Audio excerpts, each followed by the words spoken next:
안녕하세요. 저는 여러분의 댁으로 택배를 배송하는 일을 하고 있는 30대 남성입니다. 흔히들 택배 기사라고 하면 무작정 좋지 않게 보시는 분들도 있고, 무작정 다정히 대해주시는 분들도 계시는데요. 저는 사실 이 직업을 처음 택했을 때 제 직업에 대해 아무런 감정이 없었습니다. 그저 돈을 벌기 위한 수단, 그 이상, 그 이하도 아니었어요. 아마 매일 일을 하는 사람들 중 꽤 많은 사람들이 그때의 저처럼 일상을 보낸다고 생각합니다. 딱히 일을 하면서 성취감을 느낀다거나 보람과 행복을 느끼지는 않았고, 그저 먹고 살기 위해 돈을 벌고, 돈을 벌기 위해 일을 하는 그런 하루들을 살고 있었어요. 집, 직장, 집, 직장. 늘 같은 패턴으로 반복되는 저의 일상은 그저 그동안 해왔기 때문에 익숙해서, 그래야 하기 때문에, 그러는 것 말고는 별다른 방법이 없었기 때문에 그렇게 살아왔습니다. 그런 마음으로 일을 하다 보니 제 일에 대한 애정은 없었어요. 그랬던 제가 어느 날 일하는 보람이 무엇인지 깨닫게 해준 좋은 분을 만나게 되었습니다. 지금부터 들려드릴 이야기는 저의 이야기가 아니고요. 제가 이 일을 하며 만나게 된 어느 할머니의 이야기입니다. 제가 배송 업무를 맡은 지역 중에는 주로 중장년층 분들이 모여 사시는 서울의 작은 마을이 있습니다. 서울이라고 하면 떠오르는 높은 빌딩과 셀 수 없이 많은 차들 대신 높은 계단들 사이사이로 골목이 이루어지고, 그 골목마다 작은 집들이 셀 수 없이 빼곡한 마을이에요. 차를 이용해 배송하기보다 직접 계단을 걸어 올라가야 하는 경우가 더 많은 동네지만, 그렇게 배송량이 많은 동네도 아니라서 딱히 힘들었던 기억도 없습니다. 특별한 점은 주로 특정한 집들만 택배를 이용해 주시기 때문에 그 집들이 제법 눈에 익었다는 것이었어요. 그 집들 중 정말 자주 배송을 가던 집이 있었는데, 주로 가벼운 라면이나 즉석식품, 마실 물 등을 주문하시는 집이었습니다. 꽤 오랜 기간 동안 비슷한 종류의 식품 위주로 배송을 해드렸던 것 같아요. 택배 일을 하면서 배송을 하는 집마다 관심을 가지는 것은 아니었기 때문에 그때까지만 해도 그 집에 대해 별 생각이 없었습니다. 평소와 같이 그 집으로 택배를 배송하던 어느 날, 늘 굳게 닫혀 있던 그 집의 문이 열리면서 이야기는 시작됩니다. 누가 왔어? 아, 안녕하세요. 택배 기사입니다. 아유, 맨날 무거운 거 여기까지 가져다 놓는다고 고생이 많아요. 밥은 먹고 온 거요? 문이 열리고 할머니 한 분이 말을 걸어오셨습니다. 가끔가다 고객들에게 들을 수 있는 고마운 마음이 담긴 말씀과 함께 밥은 먹고 일하는 거냐고 여쭈시던 할머니. 사실 꼭 밥을 먹어야겠다는 생각이 드는 때가 아니면 일하는 동안은 식사 같은 건 대충 때우는 게 다반사입니다. 밥 챙겨 먹을 시간에 조금이라도 더 움직여서 한 건이라도 더 배송을 완료해야 돈이 되는 것이 현실이니까요. 네, 어르신. 이따 때 되면 먹으려고요. 지금 8시인데 밥 때가 지나도 한참 지났는데 맨날 늦은 시간까지 무거운 걸 들고 왔다 갔다 고단할 텐데 밥이라도 잘 먹어야지. 안 그래요? 가만히 있어봐. 들어와서 밥이라도 먹고 가요. 그냥 지나가는 말로 하시는 말씀이겠거니 하고 대충 인사를 드리려는데 들어와서 밥을 먹고 가라고 하시더라고요. 어르신 보시기에 밥때가 지나도록 밥을 먹지도 못하고 일하는 줄만 아시고 안쓰러워 보였던 것 같습니다. 그저 모르는 청년인데 밥을 챙겨주시려는 그 모습에 놀라기도 하면서 괜히 코끝이 찡해졌어요. 마음 같아서는 그렇게 하고 싶었는데 오늘 배송하기로 약속된 양은 오늘 완료해야만 했습니다. 너무 감사했지만 뜻하지 않게 사양을 할 수밖에 없는 상황이었어요. 저, 말씀은 너무 감사하지만 제가 지금 일하는 중이라 지금은 시간이 없어서요. 제가 다음에 다시 오겠습니다, 어르신. 다음에 언제 온다고? 아유, 아니에요. 그래, 내가 미안해요. 모르는 노인네가 잠깐 오지랖 부렸나 보다 생각해요. 처음 보는 사람이 대뜸 밥 먹고 가라 그러면 요즘 누가 들어와서 냉큼 밥을 먹어 그래. 내가 주책을. 잊어버려요, 젊은 양반. 제 대답을 들은 어르신은 무안한 듯 푸념을 하시며 말이 빨라지셨습니다. 휴무날 정말 꼭 와야겠다. 괜히 거절하는 마음이 불편하고 죄송스러웠어요. 그렇게 얼른 가보라고 마중을 해주시는 어르신을 뒤로 한 채 다음 배송지로 이동을 했습니다. 다음에 오겠다는 말에 손으로 입을 가리며 무안해하시던 그 모습이 휴무를 기다리는 내내 마음에 걸렸습니다. 기다리던 휴무 날이 되고 저는 할머니께서 뭘 좋아하실까 고민하며 마트에 들렀습니다. 저는 제가 어렸을 때 할머니께서 일찍 돌아가셔서 참 못났게도 할머니 댁에 놀러 갈 때 어떤 걸 사가야 하는지를 잘 모르겠더라고요. 마트에 서서 한참을 고민하다가 부드럽게 달게 잘 익은 귤 한 박스를 사서 할머니 댁으로 향했습니다. 엄마야, 진짜 왔어? 얼른 들어와요. 춥지? 저의 방문에 놀란 얼굴로 말씀하시면서도 오는 길에 춥지는 않았냐며 서둘러 저를 방 안으로 밀어 넣으셨어요. 놀라움과 반가움이 얼굴에 가득한 할머니를 보며 다시 오길 정말 잘했다고 속으로 생각했습니다. 조금 어색했지만 할머니가 앉혀주시는 자리에 곱게 앉는 것까지 성공했습니다. 조금만 앉아서 기다려. 에구머니나, 이런 건 뭐하러 사왔어, 무겁게. 고마우이. 어르신께서 내어주신 밥상에는 쌀밥과 김, 김치 조금과 라면 한 그릇이 놓였습니다. 늘 할머니 혼자서만 식사를 해오셔서 그런지 밥상조차 작았고 그 밥상 위에 비좁게 그릇들이 들어앉았습니다. 금방 끓인 라면에서 따뜻한 김이 모락모락 피어났어요. 군침이 절로 도는 모양새였습니다. 고소한 라면 냄새에 침이 꿀꺽 넘어갔어요. 얼른 한 젓가락 뜨고 싶은 제 마음을 어르신께서는 아시는지 모르시는지 얼른 자리에 앉지는 않으시고 싱크대 앞에 어정쩡하게 서서 뒷머리를 내만지셨습니다. 결국 참지 못하고 어르신께 여쭈었어요. 어르신, 뭐 필요한 거 있으세요? 제가 도와드릴까요? 아니요, 얼른 앉아서 잡숴. 에이, 그래도 어르신 서 계시는데 제가 어떻게 수저를 들어요. 같이 드셔야죠. 아유. 어르신께서는 마지못해 자리에 앉으며 말씀하셨습니다. 들어와 밥은 먹고 가라고 하셨지만 막상 진짜로 찾아온 청년이 할머니께서도 영 어색하기에는 마찬가지셨나 봐요. 밥상 앞으로 한 뼘쯤 되어 보이는 거리를 띄우고 자리에 앉으신 어르신께서 자꾸만 제 눈치를 보셨습니다. 밥 먹고 가라 사람 불러놓고 밥상이 영 부실한 게 미안해서 뭘 차려주고 싶어도 집에 있는 게 밥하고 김치, 라면뿐이라 괜히 붙잡아 놓고 좋지도 않은 거 먹이는 게 미안해요잉. 어르신께서는 밥과 라면, 김치만 놓인 밥상이 창피하고 미안하셨는지 연신 다른 곳을 바라보며 사과를 하셨습니다. 얼른 먹고 싶어서 꼬르륵거리는 제 뱃속을 알 리가 없으셨기에 하시는 말씀이셨어요. 저는 부랴부랴 손사래를 쳤습니다. 아니에요. 제가 제일 좋아하는 라면이 안성탕면인데요. 모르는 청년 끼니 걱정해주시는 따뜻한 마음만으로 저는 이미 배불러요. 저 지금 너무 군침이 돌아서 그런데 한 숟갈 떠봐도 될까요, 어르신? 그럼 식기 전에 얼른 들어요. 아유, 여기까지 올라오느라 배가 얼마나 골았을 거야. 저는 얼른 라면 국물부터 한 숟갈 떴습니다. 고소하고 짭짤한 그저 평범한 라면 국물일 뿐인데 일주일간 쌓여있던 피로가 날아가는 기분이 들었습니다. 추워진 계절 얼어붙은 척추를 따라 따끈한 국물이 몸을 녹이는 듯 했어요. 입에 맞는가? 아이고, 내 정신 봐. 라면 맛이 다 거기서 거기지. 뭘 묻고 있어. 진짜 맛있어요. 그리고 근래 들어 먹어본 라면 중에 제일 맛있는데요. 김치도 맛있고요. 배가 고파서였는지 어르신의 손맛이 정말 좋아서였는지 저는 정말 밥알 한 톨, 라면 국물 한 방울도 남기지 않고 식사를 마쳤습니다. 식사를 하는 내내 제 앞에 앉아 먹는 모습을 흐뭇하게 바라만 보시던 할머니께 빈 접시들을 포개며 여쭈었습니다. 그런데 어르신은 식사 왜 같이 안 하셨어요? 난 배가 안 고파. 이따 천천히 먹으면 돼. 아이고, 내버려둬. 내가 치울 건데. 아유, 밥만 쏙 얻어먹기 죄송해서 그러죠. 제가 설거지하는 걸 좋아해서 그러니 그냥 앉아 계셔요. 제가 하면 금방 후딱 해요. 아니지, 그래도 손님인데. 아유, 벌써 다 했어요. 봐요. 금방이죠, 어르신? 허허, 참 재밌는 양반이구먼. 그래도 같이 드셨으면 좋을 텐데 제가 뭐라도 해드릴까요? 어디 보자. 아니야, 됐어. 그만둬. 좁은 싱크대 앞에서 할머니와 아웅다웅하며 설거지를 다투었습니다.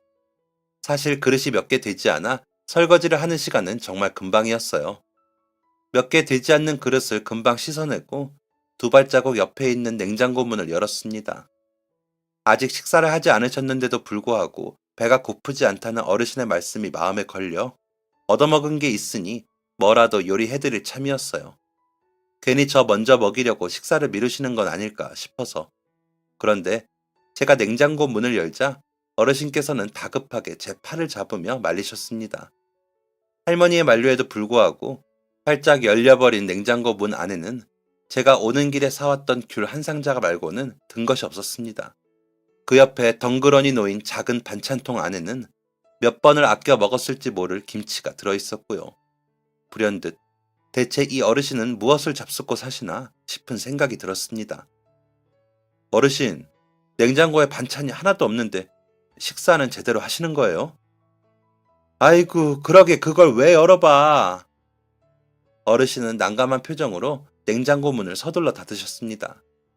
제가 아무리 할머니가 안 계신다고 한들 혼자 사는 어머니가 이렇게 텅 빈 냉장고를 안고 살고 계신다고 생각하면 눈물이 앞을 가리는데요. 저는 귤을 꺼내어 쟁반에 담고 어르신과 마주 앉았습니다. 손바닥 안에 쏙 들어오는 작은 귤 하나를 까 어르신 손에 쥐어드리며 조심스레 여쭈었어요. 그냥 편하게 이야기 들어주는 동네 강아지다 생각하시고 말씀해 보셔요. 식사는 어떻게 챙겨 드시고 계시는 거예요? 우물쭈물 망설이던 어르신이 이내 곧 해탈한 표정으로 먼 산을 보셨습니다. 시선을 멀리에 두고 애써 덤덤한 듯 입꼬리를 올리는 어르신의 얼굴은 작고 말라 있었습니다. 자식들은 다 장가들어 멀리 나가 살고 보고 싶어도 못 봐. 일이 바빠서 다음에, 애가 아파서 다음에. 근데 밉지도 않아. 자식 새끼 세상 사는 게 바빠 시간 없다는데 어느 부모가 제 새끼를 미워하겠어. 그저 아픈 곳 없고 무탈하게 잘 지내주는 것만으로도 감사하지. 자녀분들 못 보고 지내신 지 얼마나 되신 거예요? 글쎄, 그게 언제더라. 작은 애 유치원 들어가기 전까지는 그래도 몇 번 다녀가긴 했으니까. 3, 4년쯤 됐나. 그래도 나쁜 아들은 아니야. 지 엄마 밥 굶을까 매번 먹을 거, 마실 거 택배로 보내주는데. 아휴, 내가 사진만 멀쩡했어도 아들한테 그런 거 안 받으며 살 수 있는데. 미안하지. 왜요? 어르신, 어디가 불편하세요? 다 늙어서 몸 편한 곳이 있나. 아휴, 무릎이 나가서 몇 걸음 못 가 주저앉으니 어딜 나갈 수도 없고. 어딜 나간다 해도 돌아오는 길이 워낙 가파르니. 그래도 아들네가 보내주는 라면하고 물하고 냉동실 열어보면 만두도 있고. 아니, 그래도 어떻게 몸도 불편한 어르신을 이렇게 혼자 두고 자식이라면 그럴 수는 없는 거잖아요. 에이, 그런 거 아니래도 바쁘게 사느라 전화도 잘 못 받는 자식인데 가끔 통화하면 미안하다고 하면서도 내가 밖에 못 다니는 걸 아니 식사라도 잘 하시라며 택배로라도 자식된 도리는 어찌됐든 하겠다는 아인데. 어르신은 끝까지 아들에 대한 기대를 놓지 않으시는 듯 했습니다. 제가 듣기만 해도 무릎이 아파 거동까지 불편하신 노모를 보살피지 않는 그 아들이라는 사람이 미울 지경이었는데 말입니다. 하지만 어르신의 완고한 자식 사랑에 저는 더 이상 다른 말씀을 드릴 수가 없었어요. 더 말씀을 드렸다가는 어르신 입장에서 생판 모르는 남이 자식 욕을 하는 꼴이 될 테니까요. 마음이 불편하고 신경이 쓰이는 것이 이만저만이 아니었습니다. 서둘러 저를 마중하시는 어르신의 성화에 못 이겨 대화를 마치고 집을 나섰습니다. 그날 어르신 댁에서 먹었던 점심밥은 평생 동안 오래 기억에 남을 식사였습니다. 저는 다시 일상으로 돌아갔습니다. 어르신의 안타까운 사정이 내내 마음에 걸렸던 것은 사실이지만 현실로 돌아가 일을 하는 동안에는 또 쉽게 잊혀지기도 했습니다. 다만 그 동네에 갈 때만큼은 어르신 생각을 꾸준히 하게 되었죠. 그 동네 배송을 나갈 때는 혹시 그 집 주소로 된 물건이 있나 확인하는 버릇이 생겼습니다. 그런데 정말 이상하게도 제가 어르신 댁에서 식사를 한 이후부터 어르신 댁으로 나가는 배송건이 단 하나도 없었습니다. 늘 가져다 드리던 주기가 훨씬 지났는데도 말이에요. 하루 지나면 오겠지. 이번에는 조금 늦나 보다. 그렇게 한 달이나 지나게 되었습니다. 저는 덜컥 겁이 났습니다. 택배가 있으면 배송하는 길에 들러 잘 지내고 계시는지 확인이라도 하며 지내려고 했는데 그마저도 어렵게 된 상황이었어요. 어르신께 무슨 일이 있는 건 아닐까 걱정하는 마음이 한 달 동안 계속되자 저는 참을 수 없게 되었습니다. 결국 배송할 택배가 없는데도 어르신 댁 문을 두드리고 말았습니다. 누가 왔어? 예전에 그 말투로 문을 열어보시는 할머니. 문 앞에 서 있는 저를 보시고 반가운 듯 웃으셨습니다. 아이고, 택배가 왔나 보네. 어르신은 제가 문을 두드린 게 당연히 택배 배송 때문일 것이라고 생각하셨는지 잔뜩 반기는 얼굴이셨다가 빈손으로 서 있는 저를 보시고 실망 가득한 표정으로 바뀌셨어요. 왠지 기대에 미치지 못한 제 자신이 바보 같더군요. 아유, 택배가 아니야? 어르신, 저 그냥 요즘 택배가 없어서 잘 지내시는지 궁금해서 찾아뵀어요. 이거 제가 자주 가는 빵집에서 산 건데 방금 구워서 아직 따끈따끈하니 이따 드세요. 이런 걸 왜 사다 주나? 밥도 못 먹고 일하면서 자네 잡숴. 아니에요. 저 먹을 거 사면서 어르신 드실 것도 같이 산 거예요. 그러니 어르신 드셔요. 택배 핑계로 자주 찾아뵈려고 했는데 요즘 택배가 없네요. 어르신, 아드님하고는 통화해 보셨어요? 전화를 뭐하러 해? 바쁠 텐데.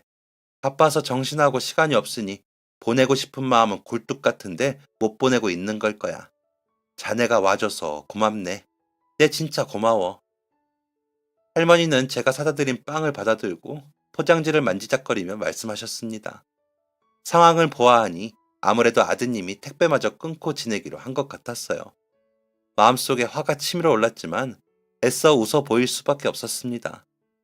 덤덤한 듯 말씀하시는 어르신의 두 눈에 이슬 같은 눈물이 맺히고 있었거든요. 순간 정말 많이 고민했습니다. 이걸 본체 해야 할지 못 본 채 해야 할지를요. 빵봉지만 하염없이 내려다보느라 점점 아래로 숙여지는 어르신의 고개를 보며 지금 이 순간은 못 본 채 해드려야 할 것 같았습니다. 못 본 척 하는 것이 그렇게 힘든 일인지 그때 처음으로 알게 되었습니다. 그렇게 짧은 안부 인사를 나누고 다시 돌아서는 길. 정말 많은 생각이 들더라고요. 무작정 어떤 식으로든 도움을 드리고 싶은 마음과 그런 제 마음과 행동이 어르신께 결례가 되지는 않을까 하는 마음 사이에서 많은 고민을 하게 되었습니다. 그리고 고민 끝에 저는 제 이기적인 마음 쪽에 손을 들어주기로 했습니다. 저는 그 후로 할머니 댁 근처로 배송을 나가는 날이면 빠짐없이 할머니 댁 문을 두드렸습니다. 맛있어서 자주 가던 식당에서 어르신이 드실 수 있는 음식들로 포장해 가져다 드리기도 하고 적적하실 때 한 개씩 꺼내 드실 수 있는 간식들을 사다 드리기도 했어요. 처음에는 이런 제 행동을 이해하기 힘들다는 듯 당황하시던 어르신도 시간이 지나자 저를 친구 보듯 반겨주시기 시작했습니다. 그렇게 조금씩 부담을 내려두고 저를 편한 친구로 받아주시는 어르신께 감사했어요. 큰 도움을 드리지는 못하지만 이렇게 가끔 찾아뵙고 말동무가 되어드리는 것으로라도 어르신께 소소한 행복이 되어드리고 싶었습니다. 긴 대화를 나누는 것은 아니었지만 그렇게 하루 이틀 짧게 대화를 나누며 지내다 보니 자연스레 어르신의 하루 일과도 알게 되었습니다. 어르신은 댁에서 TV를 보는 것과 집 청소, 빨래 등을 하는 것 외에는 별다른 일과가 없으셨어요. 어떻게 하면 조금 다른 행복을 느낄 수 있게 도와드릴 수 있을까 고민을 하다가 댁에서 즐길 수 있는 취미를 찾아드리자 마음먹었습니다. 앞서 말씀드린 것처럼 저는 할머니가 안 계셔서 할머니들은 어떤 걸 좋아하는지 알기 어려웠어요. 그래서 무작정 제 생각만으로 할머니들이 좋아하실 취미를 상상하며 취미거리를 사다 드리게 되었습니다. 처음 사다 드린 것은 뜨개질이었습니다. 이게 뭐야? 뜨개질인데 어르신 적적하실 때 한번 해보시면 어떨까 해서 사왔어요. 예전에 저희 엄마가 하시는 걸 봤는데 이 평범한 실에서 목도리며 장갑이며 만들어지는 게 영 신기하더라고요. 한 번도 해본 적이 없는데 여기 사진으로 크게 설명된 책도 같이 넣었어요. 해보시고 별로면 말씀해 주세요. 뭐하러 이런 걸 사왔어. 내가 잘 못하면 어쩌나. 아유, 고마워. 정말 어떡해. 고마워서. 그렇게 뜨개질을 사다 드리고 다음번 찾아뵙던 날, 어르신은 뜨개질로 처음 만들어낸 목도리가 영 마음에 들지 않으셨는지 지금 풀어보지 말고 집에 가서 목에 둘러보라며 그 자리에서 둘러보려는 저를 걷고 말리셨어요. 그런 모습이 귀엽기도 하고 제게도 할머니가 살아계셨다면 이런 모습이셨을까 상상도 해보게 되었습니다. 그리고 집에 돌아가 목에 둘러본 목도리는 정말 따뜻했어요. 어머니께서 해주셨던 목도리와 장갑보다는 완성도가 떨어졌지만 잔뜩 쑥스러워하시며 제게 목도리를 건네던 그 모습이 자꾸 생각나서 마음까지 따뜻했습니다. 이제는 어르신의 연락처도 알고 전화도 드릴 수 있는 사이가 되었기에 저는 당장 전화를 걸었습니다. 여보세요? 어르신, 저 호연입니다. 응, 그래. 집에 간겨? 네, 집에 왔어요. 목도리 정말 따뜻해요. 저한테 주실 줄은 몰랐는데 저 챙겨주셔서 감사합니다, 어르신. 촘촘하게 예쁘게 따야 되는데 잘 안 됐어. 손이 잘 안 돼서 실을 2개나 버렸네. 어째? 그러셨어요? 제가 괜히 죄송해요. 다음에는 실 닦는 거 말고 다른 걸로 가져갈게요. 에휴, 됐어. 뭐 하러 그래. 그런 것까지 안 챙겨도 돼. 나 정말 괜찮아. 어르신은 됐다며 극구 사양하셨지만 그런 어르신의 말씀을 들을 리 없는 저였습니다. 뜨개질을 고르면서부터 생각해왔던 다음 취미거리는 하얀 천 위에 예쁜 풍경을 새길 수 있는 자수 세트였습니다. 기대에 차서 어르신께 가져다 드렸는데 왜인지 자수를 받아드시는 어르신의 표정이 썩 좋지 않았습니다. 저는 당황했지만 내색하지 않으려 더 오버해서 밝은 목소리를 내었어요. 이것도 저희 어머니께서 즐겨 하시던 건데 책에 나와 있는 순서대로만 하시면 금방 하실 수 있을 거예요. 아유, 사오지 말라니까 왜 자꾸 사와. 늙은이 적적할까봐 그리 걱정이 되는겨? 힘들게 일해서 엄한 데다 돈을 쓰네 그려. 미안해서 이런 걸 어떻게 자꾸 받아. 여기까지만요. 다음부터는 사와도 안 받을라니까. 응? 이거 정말 몇 푼 안 해요. 제일 싼 걸로 골라온 거예요. 어르신 왕자 초보라 초보들이 하는 건 돈 얼마 들지도 않아요. 그러니 그냥 이게 재밌나 아님 저게 재밌나 골라 잡숴보세요. 어르신께서 표정이 어두워지신 것은 아무래도 제가 당신 취미거리마저 신경을 쓰고 챙겨드려 하니 미안한 마음 때문이었던 것 같았습니다. 저는 일부러 돈 몇 푼 하지 않는 거라고 둘러대며 어르신을 달래드렸습니다. 곧 관심 있는 얼굴로 포장을 뜯어보시고 책자에 놓인 그림을 요리조리 살펴보셨습니다. 그 모습을 보는 게 어찌나 마음이 뿌듯하던지. 그리고 며칠이 지났을까요? 핸드폰으로 사진 하나가 왔습니다. 어르신이었습니다. 꽤 예쁘게 자수를 놓으셨더라고요. 게다가 핸드폰으로 사진을 보내실 줄 안다는 것을 처음 알았습니다. 저는 너무 기쁘고 반가운 마음에 다시 전화를 걸지 않을 수가 없었어요. 어르신, 너무 예쁜데요? 한번 했다가 마음에 안 들어서 다시 처음부터 했어. 그래도 2번째엔 제법 그림같이 나오니까 영 뿌듯하네. 내가 자네 아니었음 이런 걸 언제 해봤겠어. 예쁘고 좋아, 아주. 정말요? 마음에 드신다니 다행이에요. 그리고 자수를 이렇게까지 예쁘게 놓으실 줄은 정말 몰랐는데 대단하세요. 다음에는 어떤 그림으로 수놓아 보실래요? 아니, 그만할란다. 자네 자꾸 노인네 노는 거에 돈 쓰지 말어. 이 할미가 손목도 아프고 손 생긴 것도 부실해서 2번은 못하겠다. 손목이요? 손목이 안 좋으세요? 늙어서 그러지. 늙으면 관절이 다 아프고 쑤신 거요. 그러니까 자네도 1살이라도 젊을 때 이것저것 다 해보고 살아. 아무튼 다음에는 뭐 사올 생각 말고. 죄송해요. 전 그냥 어르신께서 혼자 계실 때도 제 생각 해주셨으면 해서 제가 괜한 욕심이었던 것 같아요. 그냥 TV 보시는 것보다 더 좋아하고 재밌어 하실 만한 걸 찾아드리고 싶었는데. 아이고, 자네가 죄송하긴 뭐가 죄송해. 어르신, 그럼 한번 솔직하게 고민 한번 해봐 주셔요. 사는 동안 해보고 싶고 궁금했는데 시간이 없어서 해보지 못하셨던 건 없으세요? 해보고 싶은 거. 해보고 싶은 거야 많았지. 근데 지금 내가 할 수 있는 게 뭐가 있나. 가수처럼 노래를 잘 부르고 싶었지. 내가 조용필을 참 좋아해. 그리고 또 그림 그리는 거 한번 해보고 싶었지. 우리 손녀가 미술대학에 갔거든. 예전에 아들 녀석이 딸내미 그린 그림 좀 보시라고 사진을 보여준 적이 있었는데 참 곱더라. 지나가듯 생각은 많이 했지. 나도 어릴 때부터 그림 그리는 걸 참 좋아했거든. 살기 바빠 잊고 산지 오래지만 손녀딸이 그린 그림 보니까 옛날 생각이 많이 나더라고. 와, 손녀분이 미술대학에 가셨어요? 그럼 손녀분이 어르신 닮아 감각이 남다른가 봐요? 어르신 자수 놓으신 것만 봐도 알겠어요. 얼굴 몇 번 보지도 못한 손녀딸이 뭘 나를 닮아. 내가 뭘 할 줄 안다고. 어르신과의 통화에서 하늘에 있는 별이라도 따는 듯한 기분을 느꼈습니다. 드디어, 드디어 어르신께서 하고 싶어 하시는 일을 찾아드릴 수가 있겠구나. 여쭈어 보기를 정말 잘했다고 스스로를 칭찬하며 화방으로 향했습니다. 혹시 저희 할머니께서 그림 그리는 걸 좋아하셔서 지금이라도 시작해 보려고 하시는데 어떤 걸로 사드리면 좋을까요?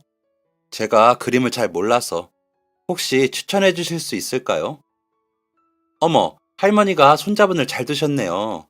이 자리에서 20년 넘게 화방 운영하고 있는데 이렇게 기분 좋은 질문은 처음 받아봐요.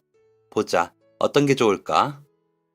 화방 주인분께서는 제 이야기를 듣고 이것저것 추천해 주시면서 사용법까지 꼼꼼하게 알려주셨습니다. 미술 도구를 잔뜩 사서 할머니께 가는 발걸음이 구름 위를 걷는 듯 가벼웠습니다. 절로 콧노래가 나왔어요. 어이구야, 이게 다 뭐야? 어르신, 제가 그림 그리는 도구 몇 개 챙겨왔어요. 저희 동네에서 제일 오래되고 전통 있는 화방에서 샀는데 그 집 주인이 추천해주면서 사용법도 다 알려주더라고요. 하나씩 설명해 드릴게요. 앉아보세요. 보자. 뭐 설명이 필요해? 이건 이렇게 하는 거고, 이건 이럴 때 쓰는 거고, 그리고 저거는. 저는 깜짝 놀랐습니다. 여태 수줍고 자신 없어 하시던 어르신의 모습은 온데간데 없었어요. 어떻게 저보다 더 그렇게 잘 아시는지. 화방 주인분께 충분히 설명을 듣고 온 저보다도 더 많이 자세히 알고 계셨습니다. 이것저것을 술술 설명하는 어르신의 얼굴에 들뜨고 설레는 표정이 역력했습니다. 어르신을 알고 지낸 세월이 그리 길진 않지만 그런 표정을 하시는 것은 또 처음이었어요. 그런 어르신의 모습을 보고 있으니 괜히 계획에 없던 말이 툭 나왔습니다. 어르신, 저 그림 하나만 그려주세요. 에이, 잘 그리지도 못해. 아, 하나만 그려주세요. 네? 어르신은 못 이기는 척 붓을 들고 그림을 그리기 시작하셨어요. 적어도 그림을 그리는 동안만큼은 쑥스러워 하시던 모습은 찾아볼 수 없었습니다. 저는 시간 가는 줄 모르고 그 모습을 한참 들여다보았어요.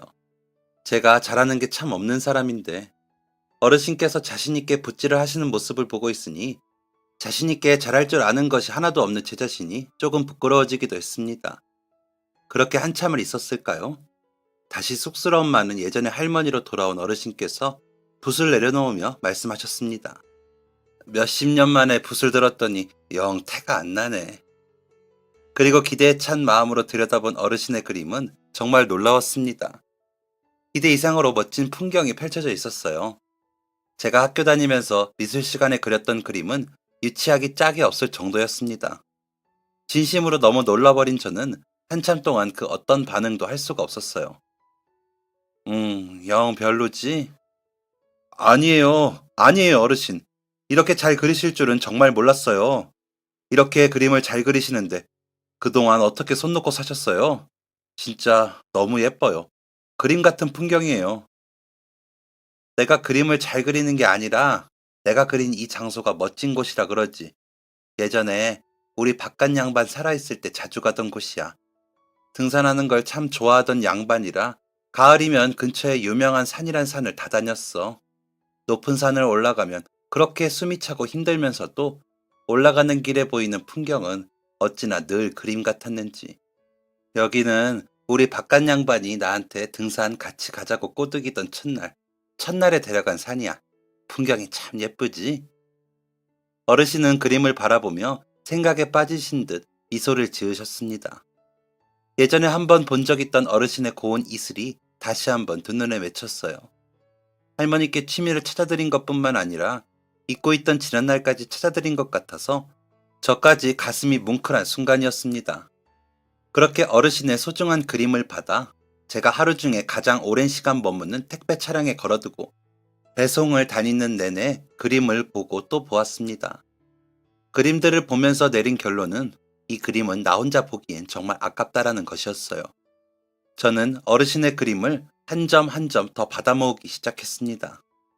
어르신께서 주로 그려내시는 그림은 자연 풍경과 꽃그림이었어요. 그려내시는 그림엔 늘 그에 따른 스토리까지 있었답니다. 그러니 그 그림이 더 예쁘고 소중하지 않을 수는 없는 것입니다.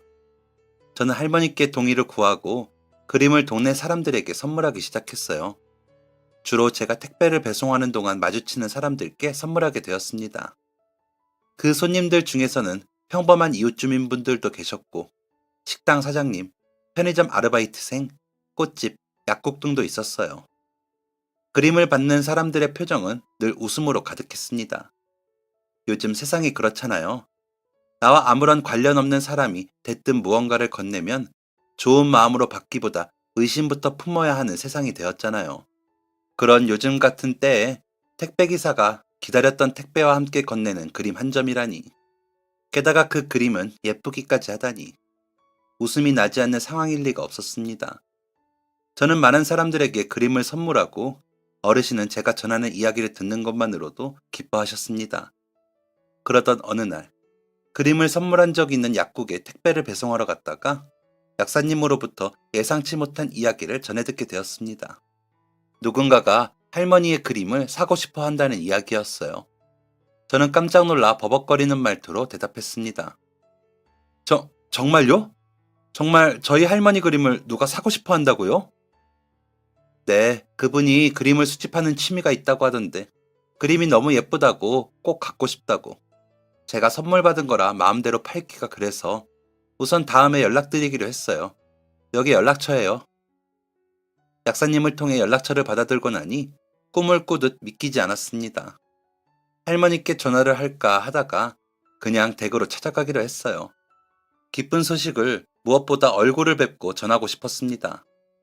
연락처를 전달해준 약사님께 감사 인사를 드리고 어르신 댁으로 향했습니다.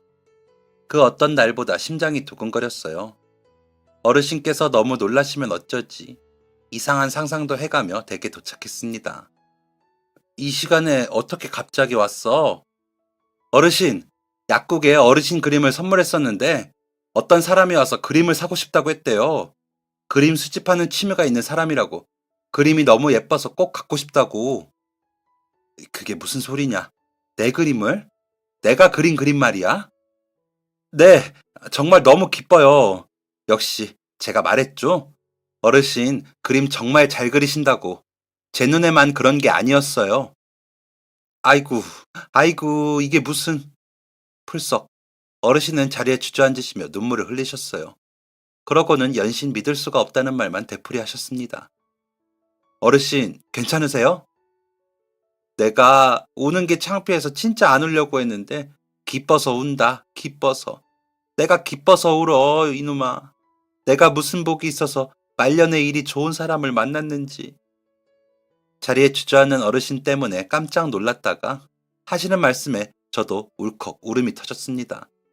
정말 울 일이 아닌데, 울 일이 아닌데 하면서도 할머니의 말씀이 너무 감사해서, 그리고 처음부터 좋은 분이셨던 할머니께 이런 말씀을 듣는 게 황홀해서 저도 모르게 울음이 터진 것 같았어요.